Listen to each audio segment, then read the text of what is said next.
Emma Lancaster pressed her forehead against the cold window of the taxi, watching the snow-covered pine trees blur past. After 3 years of serving entitled socialites their overpriced steaks and vintage wines, she finally had a weekend to herself. The mountain cabin in Colorado was supposed to be her escape, her chance to breathe without the constant weight of debt crushing her chest. The driver pulled up to a rustic wooden cabin that looked like it belonged on a postcard. Smoke curled from the chimney, and warm light glowed from the windows. Emma frowned. She was certain the cabin would be empty. She paid the driver and grabbed her small duffel bag, trudging through the ankle-deep snow to the front door. Before she could knock, it swung open, and her stomach dropped.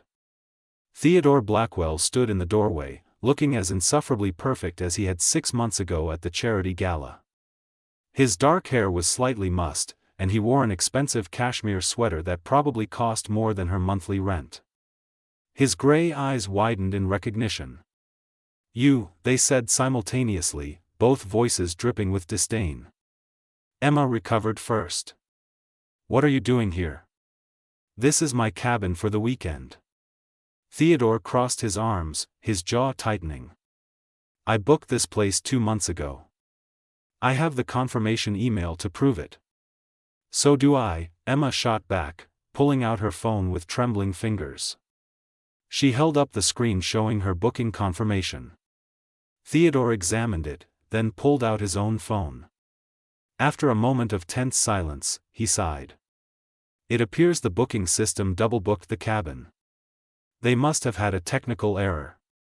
"Well, you'll have to leave," Emma said, pushing past him into the warmth of the cabin. "I won the raffle at the restaurant fair and square. I need this weekend." "I paid a premium for the privacy and isolation," Theodore countered, closing the door behind her. "And I have important work to complete without interruptions." Emma spun around to face him. "Oh, I'm sorry. Is the billionaire CEO too busy to find another luxury cabin? There are probably dozens available to someone with your resources." His eyes flashed with something that might have been hurt before hardening into steel. "You don't know anything about me." "I know enough," Emma muttered, remembering the charity gala where Theodore had publicly questioned her presence at the event. She had been serving champagne to guests when he assumed she was a party crasher trying to network her way into his social circle. The humiliation still burned. A gust of wind rattled the windows, and both of them glanced outside. The snow was falling heavier now, thick flakes swirling in the darkness. Theodore walked to the window and pulled out his phone. No signal. The storm must be interfering with the cell towers. Emma checked her own phone. Nothing. Her heart began to race. What about the landline? There isn't one. The listing advertised it as a digital detox retreat. They stood in silence, the reality of their situation settling over them like the snow blanketing the world outside. Emma set down her bag and explored the cabin. It was smaller than the photos had suggested. The main room held a stone fireplace, a worn leather couch, and a small kitchenette. A narrow hallway led to a bathroom and a single bedroom. Emma's breath caught when she looked into the bedroom. One queen-sized bed dominated the space, covered in a thick quilt. There was no couch, no spare room, nothing. "You have got to be kidding me," she whispered. Theodore appeared behind her, close enough that she could smell his cologne, something woodsy and expensive. "I'll take the couch." "There is no couch that someone can actually sleep on," Emma pointed out. The leather sofa in the main room was a decorative love seat, far too small for Theodore's 6-foot frame. "Then I'll sleep on the floor." "Don't be ridiculous. We're both adults." Emma turned to face him, ignoring how her pulse quickened at his proximity. "We can share the bed. It's big enough that we won't even touch." Theodore's jaw clenched. "After what you think of me, I doubt you want to share a bed with such a terrible person." Emma felt a flicker of guilt. Maybe her judgment at the gala had been harsh, but he had embarrassed her in front of hundreds of people. "I don't think you're terrible." I think you're arrogant and presumptuous. And I think you're quick to judge without knowing the full story, Theodore replied quietly. Before Emma could respond, the lights flickered and died. Darkness swallowed the cabin, broken only by the orange glow from the fireplace. Perfect, Emma muttered, fumbling for her phone to use as a flashlight. Just perfect. Theodore moved with surprising grace in the darkness, locating candles and matches from a drawer in the kitchenette. Soon, soft candlelight filled the cabin, casting dancing shadows on the walls. They worked in tense silence to prepare for the night. Theodore added more wood to the fire while Emma investigated the kitchen supplies. Someone had stocked the cabin with basics including pasta, canned goods, coffee, and bottled water. Are you hungry? Emma asked, breaking the silence. Theodore glanced at her, surprise flickering across his features. I could eat. I'll make something. It's what I do. The words came out more bitter than she intended. She busied herself preparing a simple pasta with canned tomato sauce and herbs she found in the cupboard. Theodore set the small dining table with plates and utensils, moving around her carefully in the compact kitchen. They sat across from each other, the candles between them creating an intimacy that Emma desperately wanted to ignore. This is good, Theodore said after his first bite. Thank you. Emma nodded, twirling pasta on her fork. The wind howled outside, and snow pelted against the windows. They were truly trapped together, stuck in this cabin with one bed and years of resentment between them. Why did you really come here? Theodore asked suddenly. A waitress winning a raffle seems convenient. Emma's fork clattered against her plate. Excuse me? Are you suggesting I'm lying? I'm suggesting that you might have known I would be here. Anger surged through Emma's chest.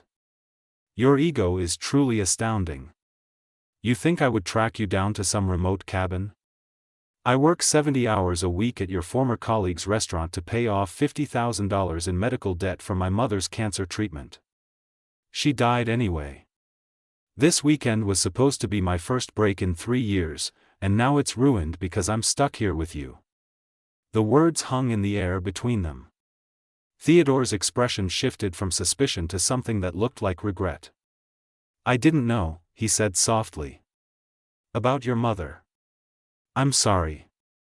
Emma blinked back tears, refusing to let them fall. Why would you?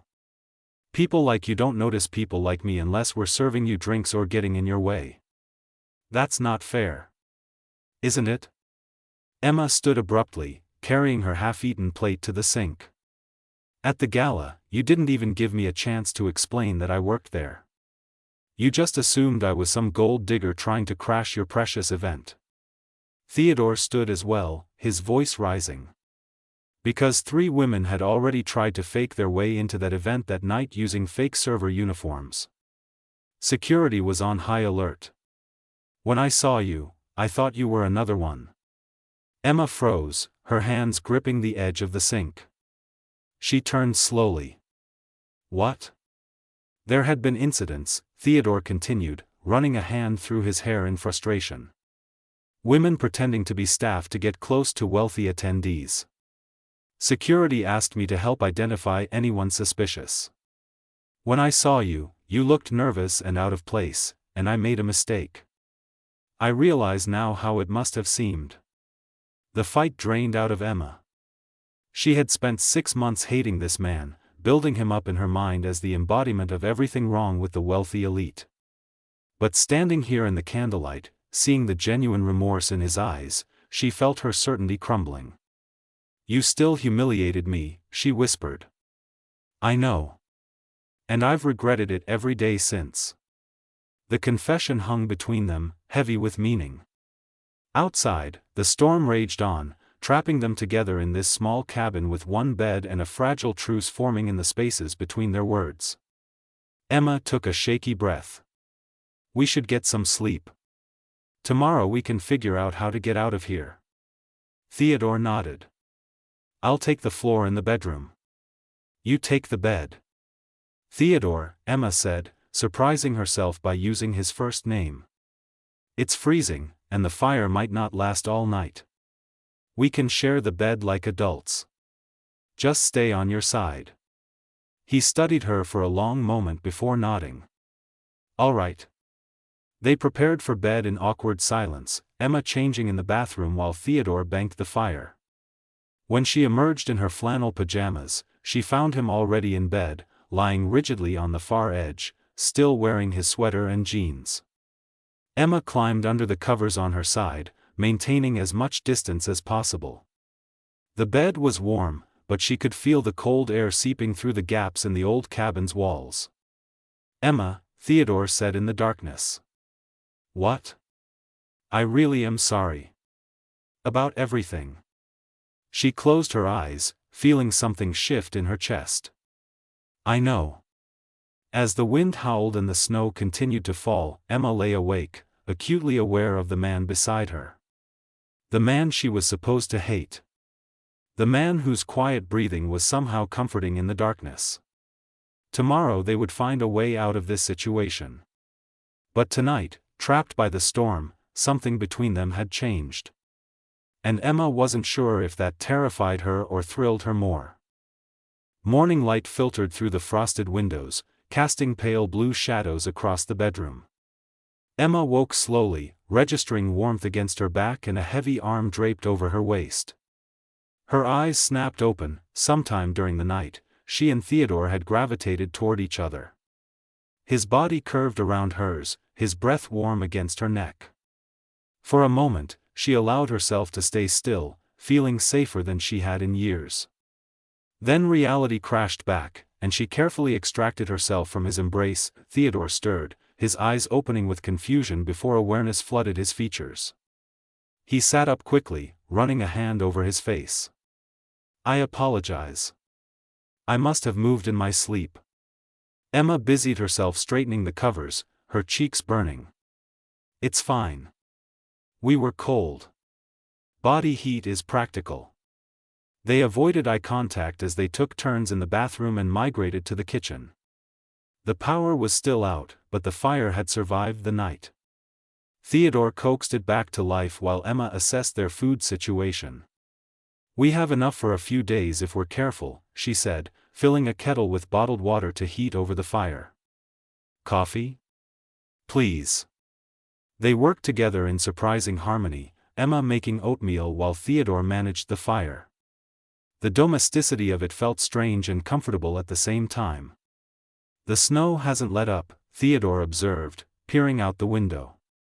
"The weather report yesterday predicted a 3-day storm system." 3 days?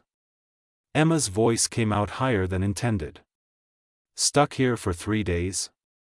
It appears so." Theodore accepted the mug of coffee she handed him, their fingers brushing briefly. The contact sent electricity up Emma's arm. They ate breakfast in silence, the weight of their situation pressing down on both of them. 3 days. 72 hours trapped in this cabin with one bed and a history neither could fully escape. "I should try to find more firewood," Theodore said, setting down his empty bowl. "The supply is running low." "I'll help. 4 hands are better than 2." They bundled into their winter coats and ventured outside. The cold hit Emma like a physical blow, stealing her breath. Snow had drifted against the cabin walls, creating white mountains that reached the windows. The world was transformed into a pristine wilderness, beautiful and deadly. Theodore led the way to a covered woodshed behind the cabin. They worked side by side, carrying armloads of logs back to the porch. On their third trip, Emma's foot caught on a hidden root beneath the snow. She stumbled, logs scattering as she fell forward. Theodore caught her, his arms wrapping around her waist and pulling her against his chest. They stood frozen, her hands pressed against his coat, his face inches from hers. She could see the individual snowflakes caught in his dark hair, the way his gray eyes had darkened to storm clouds. "Are you all right?" His voice was rough, deeper than before. Emma nodded, unable to find words. She should step back, create distance, rebuild the walls between them. Instead, she found herself studying the curve of his mouth, wondering what it would feel like against hers. Theodore released her abruptly, stepping back and gathering the fallen logs. We should get inside before we freeze. Back in the cabin, Emma made hot chocolate while Theodore stoked the fire. The tension between them had shifted, becoming something thicker and more dangerous than simple animosity. "Tell me about your restaurant work," Theodore said suddenly, settling onto the floor near the fireplace. "What's it really like?" Emma joined him, cradling her mug. "It's exhausting. The customers are demanding, the hours are brutal, and my feet hurt constantly. But there's something satisfying about it too. Making people happy, even if it's just for one meal. Is that what you want to do? Long term?" The question surprised her with its genuine interest. "No. I wanted to be a teacher. Elementary school. I was 2 semesters away from my degree when my mother got sick." "You gave up your dreams to take care of her." "She was my mother. It wasn't even a choice." Emma stared into the fire, remembering those final months. "I don't regret it, but sometimes I wonder who I might have been." Theodore was quiet for a moment. "It's not too late. You could finish your degree." "With what money?" "I'm drowning in debt, Theodore. Every dollar I make goes to paying off medical bills. By the time I'm free of that burden, I'll be too old to start over." "You're 28. That's hardly old." Emma laughed bitterly. "Easy for you to say. You probably became a millionaire before 30. At 25, actually." When Emma glared at him, he held up his hands. "I'm not bragging. I'm saying that age is just a number. My father built his company from nothing. He died when I was 24, leaving me a failing business and mountains of debt. Everyone expected me to sell, to give up. Instead, I worked 100-hour weeks for 3 years straight to turn it around." Emma studied him with new eyes. "I didn't know that. Most people don't. They see the success and assume it came easily. They don't see the sacrifices, the loneliness, the constant pressure." Theodore met her gaze. "I'm not comparing our struggles. But I understand what it's like to feel trapped by circumstances beyond your control." Something cracked open inside Emma's chest. For the first time, she saw Theodore as a person rather than a symbol of everything she resented about wealth and privilege. "At the gala," she began hesitantly, "after you questioned me, the restaurant manager threatened to fire me. He said I had embarrassed the establishment. I kept my job, but barely." Theodore's expression darkened with guilt. "Emma, I had no idea. If I had known the consequences, I never would have said anything. I know that now." She sipped her hot chocolate, gathering courage. "I'm sorry too. For judging you without knowing your story. For assuming the worst. You had every right to be angry." They sat in comfortable silence, watching the flames dance. Outside, the wind continued its relentless assault on the cabin, but inside, a different kind of warmth was building. "Can I ask you something?" Emma said. "Why did you come here alone? Don't billionaire CEOs take tropical vacations with beautiful models?" Theodore's laugh was unexpected and genuine. "You've been reading too many gossip magazines. The truth is much more boring. I haven't taken a real vacation in 5 years. My assistant practically forced me to book this cabin, said I was burning out." She was right. "So you came to a remote cabin with no internet or cell service to decompress? To remember who I am without the title and the expectations?" He turned to look at her. "What about you? Beyond escaping work, what did you hope to find here?" Emma considered the question. "Peace, I think. A moment where I'm not defined by my debt or my exhaustion or my limitations. A chance to just be. And instead you got stuck with your nemesis in a one-bed cabin during a blizzard. Funny how things work out." Emma smiled despite herself. Though you're turning out to be less Nemesis-like than I expected. High praise indeed. Their eyes met, and Emma felt the air between them charged with something electric. Theodore was attractive, she had always known that in an abstract way. But seeing him here, vulnerable and real, made him devastatingly handsome. The firelight played across his features, highlighting the strong line of his jaw and the surprising softness in his eyes. "Emma," he said, his voice dropping lower. "I need to tell you something." Her heart hammered against her ribs. "What?" "After the gala, I looked for you. I went back to the restaurant 3 times, hoping to apologize. But you were never working when I visited." "You came back?"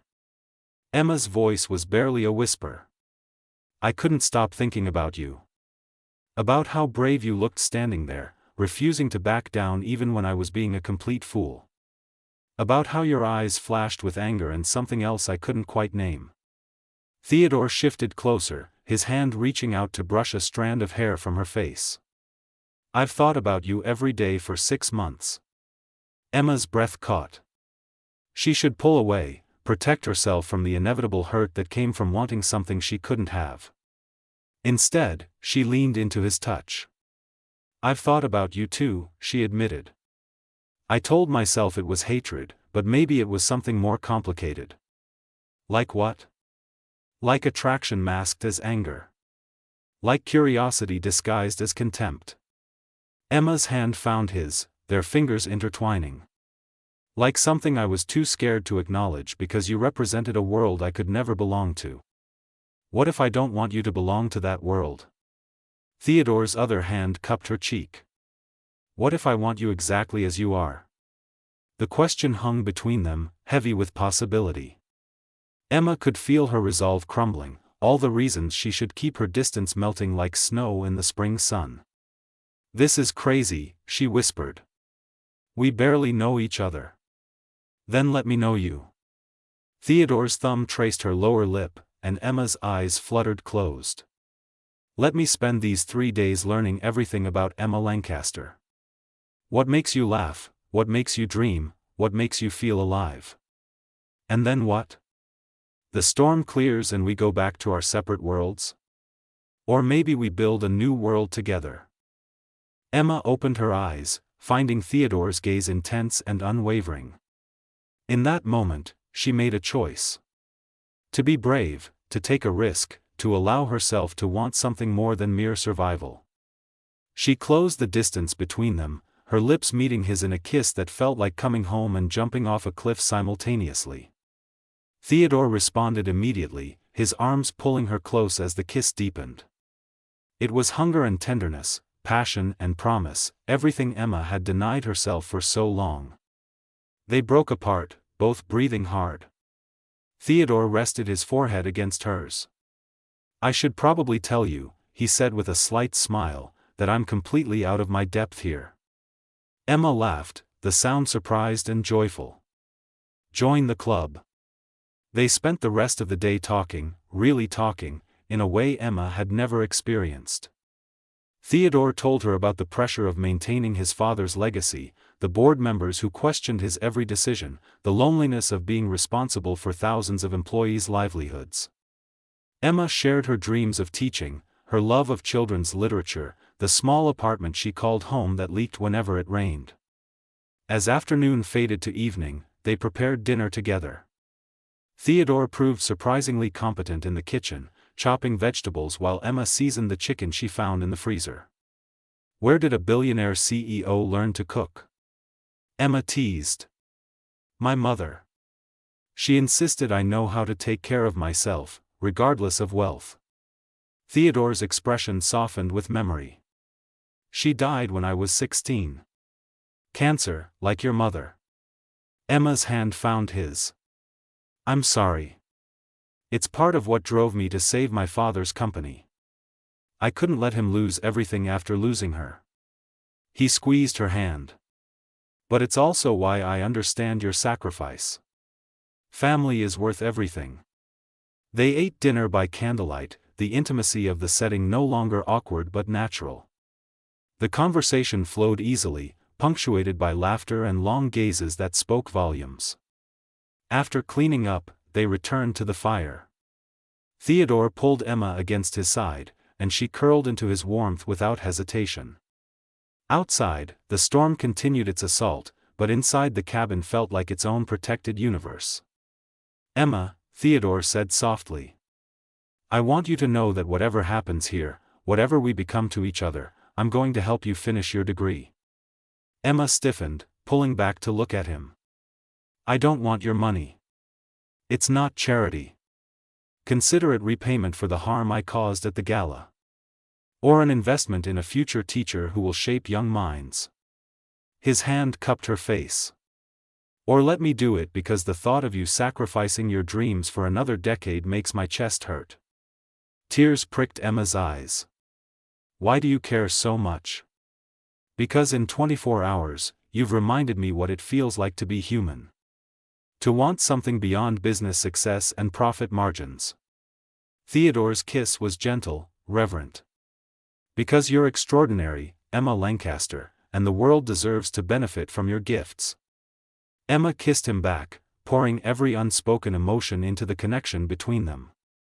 When they finally pulled apart, she rested her head against his chest, listening to the steady beat of his heart. "I'm scared," she admitted. "This feels too good to be real." "Then let's make it real. Day by day, moment by moment." Theodore's arms tightened around her. "Starting with tonight." They helped each other to their feet and moved to the bedroom. The bed that had seemed so treacherous the night before now felt like a sanctuary. They undressed slowly, every revealed inch of skin a discovery, every touch a question and answer simultaneously. When Theodore laid Emma back against the pillows, his eyes held a question. She answered by pulling him down to her, their bodies coming together with an intensity that stole her breath. Emma woke wrapped in Theodore's arms, morning light painting the room in shades of gold. The storm outside had reached a crescendo during the night, wind howling like something alive, but she had barely noticed. She had been too focused on the man beside her, learning the geography of his body, discovering the ways they fit together. Theodore stirred, his hand trailing down her spine. "Good morning." "Good morning." Emma propped herself up on one elbow, studying his face. In sleep, he looked younger, the worry lines around his eyes softened. "No regrets?" "Not even one." He pulled her down for a lingering kiss. "You?" "Just wondering if I'm dreaming." "If you are, I'm having the same dream." Theodore's smile was boyish and utterly charming. "And I never want to wake up." They stayed in bed longer than necessary, talking and touching, building a connection that felt both new and ancient. Eventually, hunger drove them to the kitchen. The power was still out, the storm still raging, but Emma felt lighter than she had in years. She made breakfast while Theodore told her ridiculous stories from business meetings, making her laugh until her sides hurt. "I need to ask you something," Theodore said as they cleaned up. His tone had shifted, becoming more serious. "And I want you to really think about your answer." Emma's stomach tightened. "Okay. When this storm clears and we leave this cabin, I don't want this to end. I want to take you to dinner, to meet you after your shifts, to be part of your life." He took both her hands. "But I need to know if you can handle the scrutiny that comes with being associated with me. The press, the social expectations, the people who will judge you." Emma had been trying not to think about the real world waiting beyond the storm. "I won't pretend that doesn't scare me. But walking away from you scares me more." "Then don't walk away." Theodore's intensity was almost overwhelming. "Let me be there for you the way you're allowing me to be here, without walls or pretense.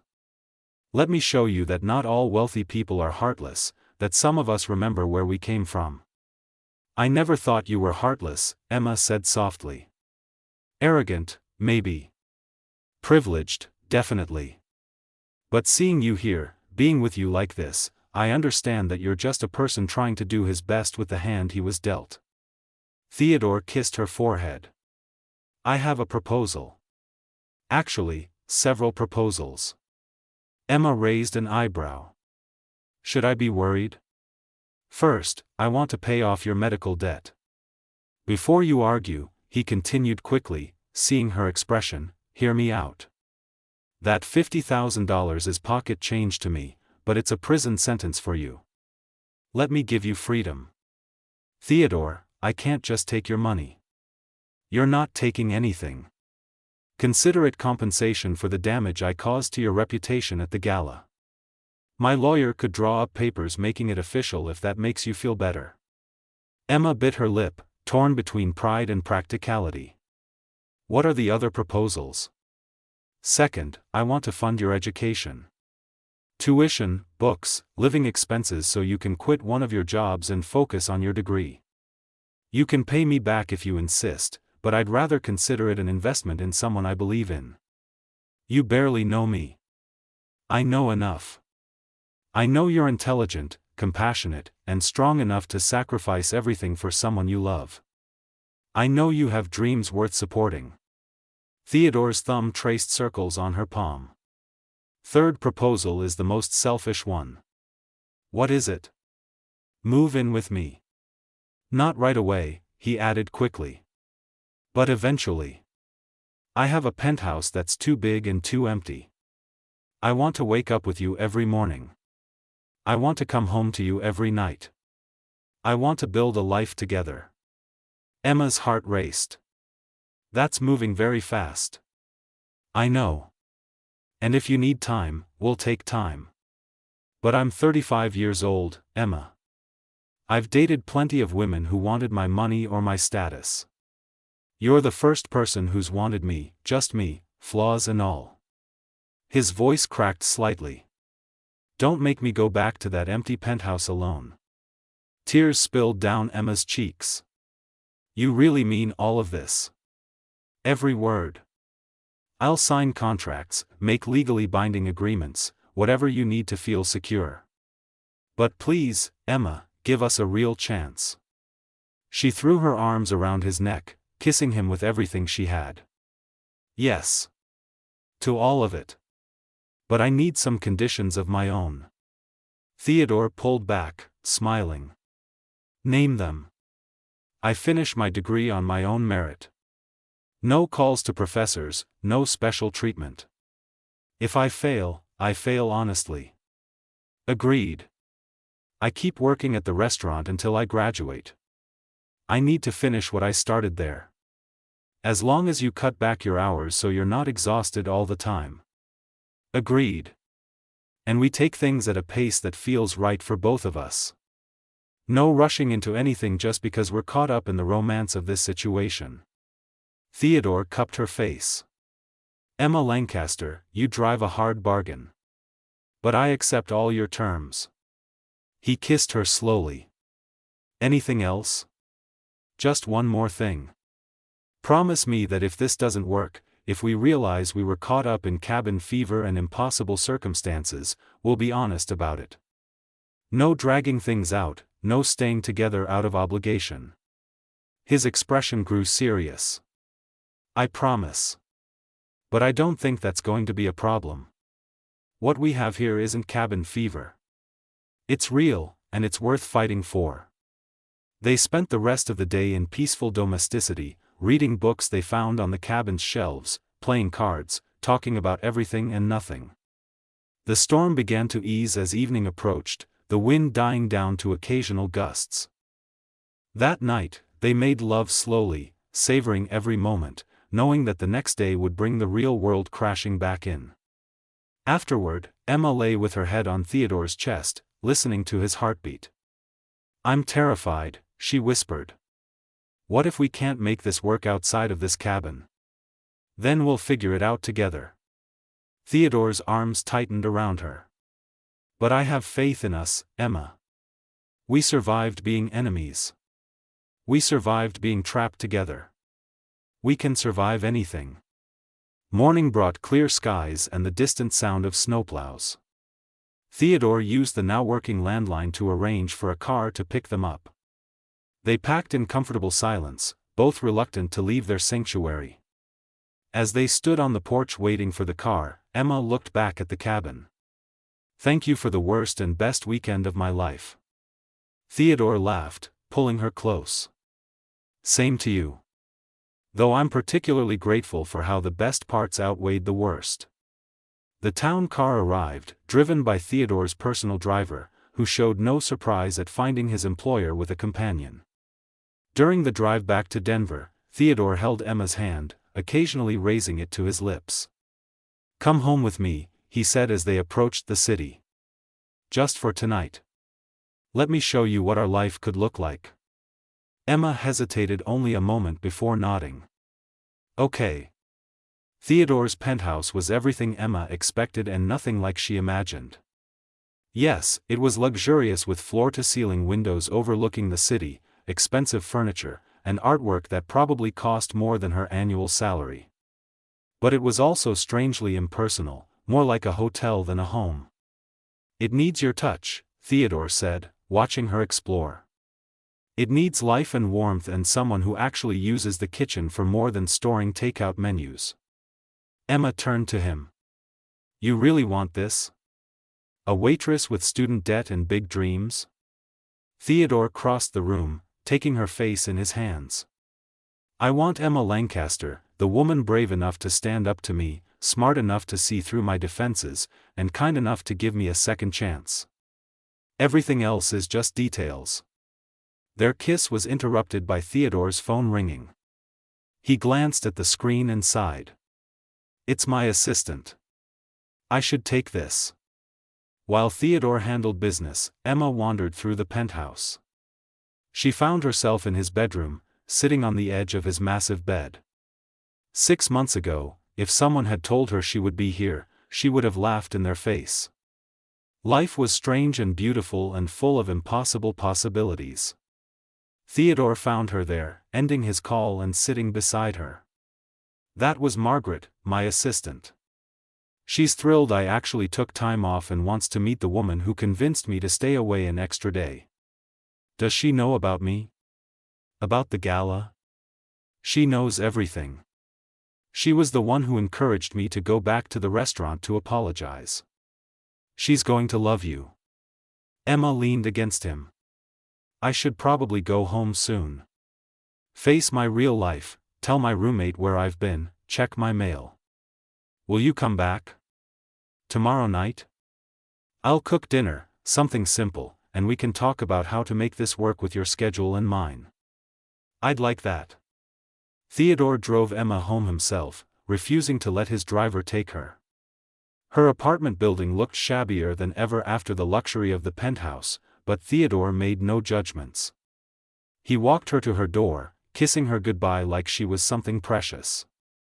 "Tomorrow," he promised. 6 o'clock. "Text me your address again so I don't forget." "You already know my address. You just drove me here." His grin was sheepish. "I want an excuse to text you." Emma laughed, kissing him once more. "Good night, Theodore." "Good night, Emma."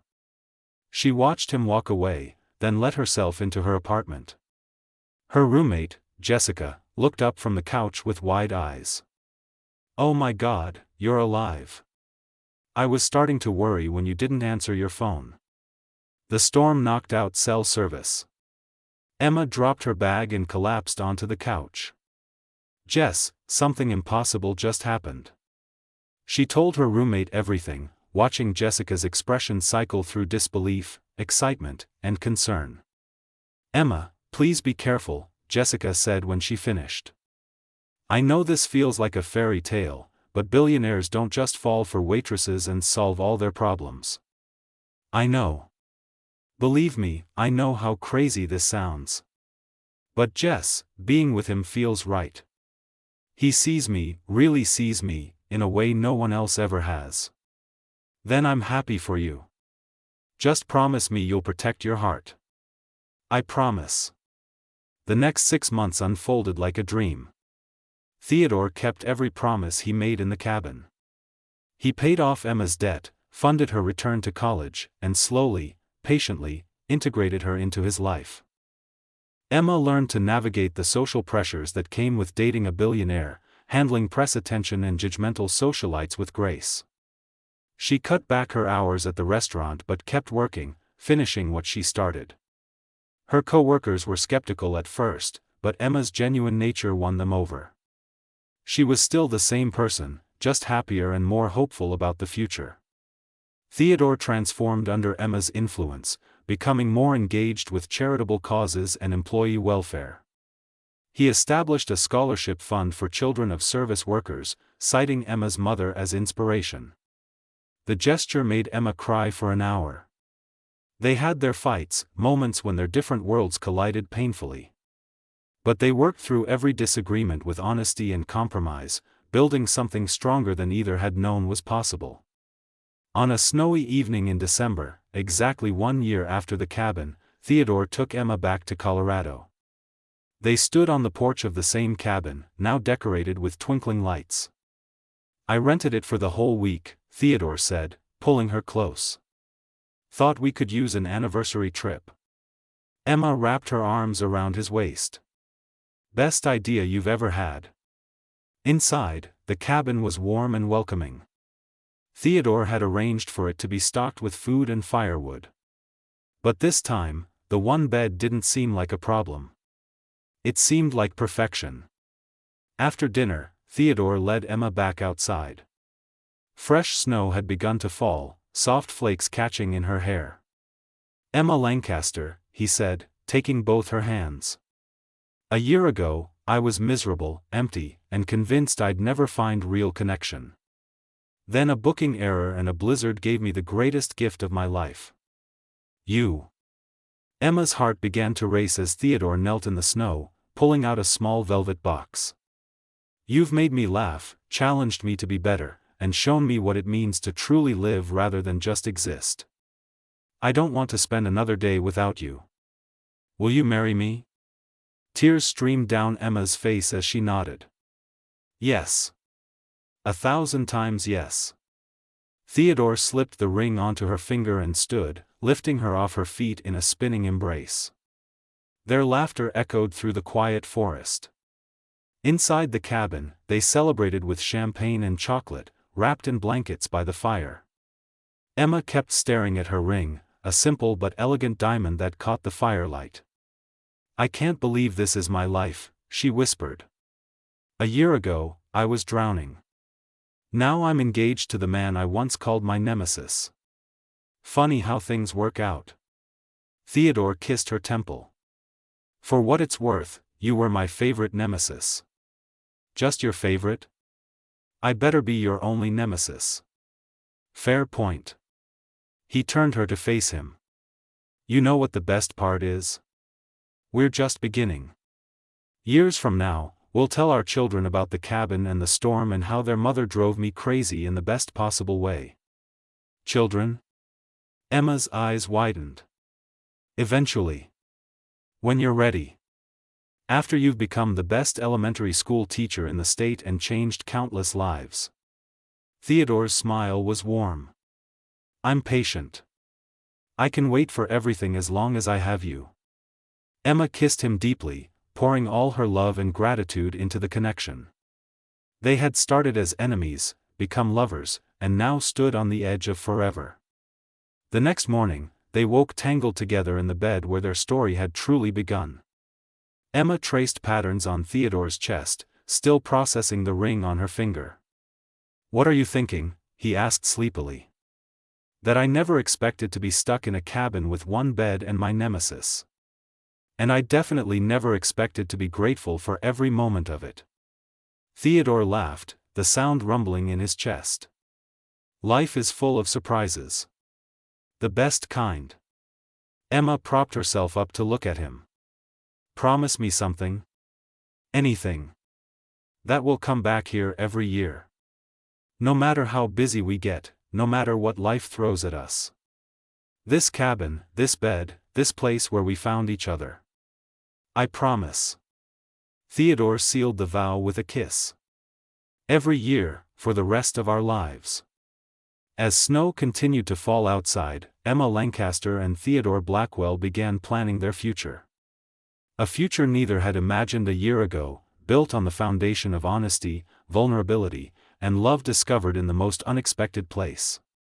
The cabin had been their prison and their sanctuary, the setting for transformation from enemies to everything. And as they held each other close, both knew with absolute certainty that they had found what everyone searches for, a love worth fighting for, worth believing in, worth building a lifetime around. Their story had started with one bed and a storm. It would continue with a wedding, a home, children, and decades of partnership. But no matter where life took them, they would always remember the cabin where everything changed.